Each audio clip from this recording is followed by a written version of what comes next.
Master সাহেব এই কাপড়টা আমি দিব।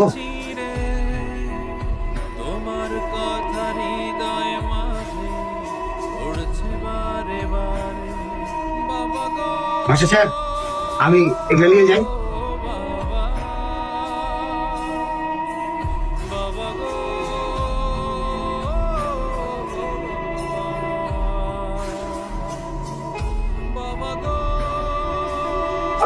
আরে দর্জি সাহেব, ওই আজকে কাপড় নাই, কদিন দিয়ে পরে গেছিলাম, কাপড় আজকে নাই দেখছি।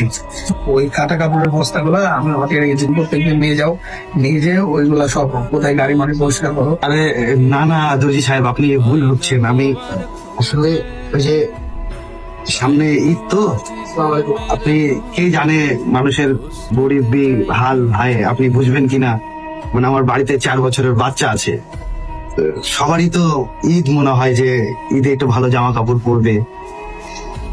তো আমি এই যে কিছু কিছু কাপড় কুড়িয়ে কুড়িয়ে একটু এক জায়গায় করেছি। তো এই এক জায়গায় করে আপনি একটু দয়া করে যদি আমার ছেলের জন্য এই পাঞ্জাবি আর একটা পায়জামা যদি আমার বানাই দিতেন আর কি। কিন্তু এটা দিয়ে তো শুধু একটা পাঞ্জাবি হবে, পায়জামা তো হবে না। হ্যাঁ তাহলে